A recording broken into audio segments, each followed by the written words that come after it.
I wake up in the morning and I want to reach for my phone. But I know that even if I were to crank up the brightness on that phone screen, it's not bright enough to trigger that cortisol spike and for me to be at my most alert and focused throughout the day and to optimize my sleep at night. So what I do is I get out of bed and I go outside.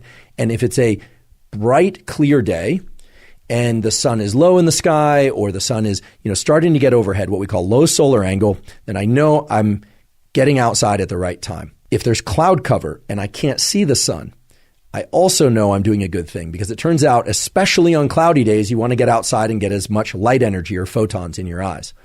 But let's say it's a very clear day and I can see where the sun is.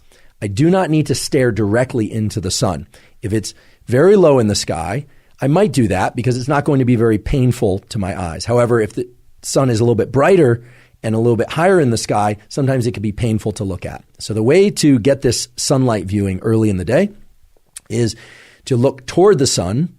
If it's too bright to look at directly, well, then don't do that. You just look toward it, but not directly at it. It's absolutely fine to blink.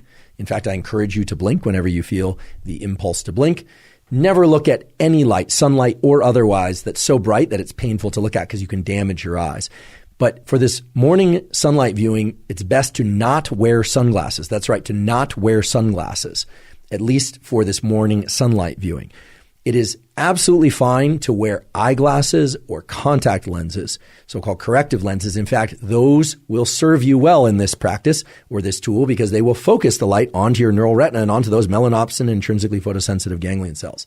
If your eyeglasses or contact lenses have UV protection, that's okay. There's so many different wavelengths of light coming from the sun, and they are bright enough that they will trigger the mechanisms that you want triggered at this early time of day.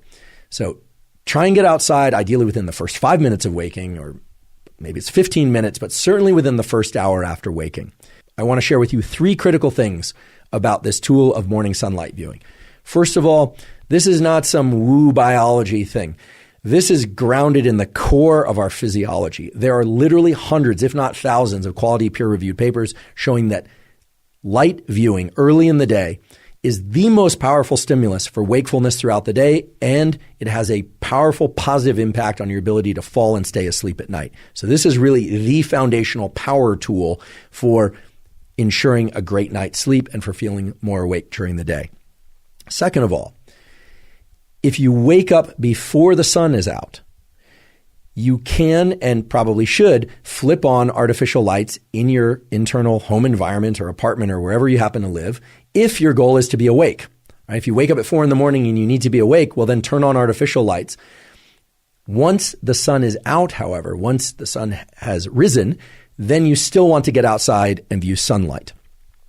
Some of you will wake up before the sun comes out, and if you're asking whether or not turning on artificial lights can replace sunlight at those hours, unfortunately, the answer is no.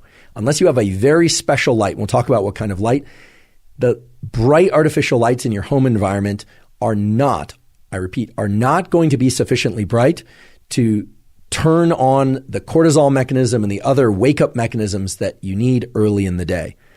The diabolical twist, however, is that those lights in your home or apartment or even on your phone are bright enough to disrupt your sleep if you look at them too late at night or in the middle of the night.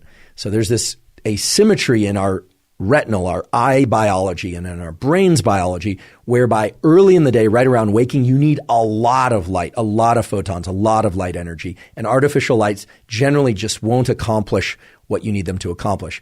But at night, even a little bit of artificial light can really mess up your so-called circadian, your 24-hour clocks, and all these mechanisms that we're talking about. So if you wake up before the sun is out and it's still dark, please turn on as many bright artificial lights as you possibly can or need, but then get outside once the sun is out.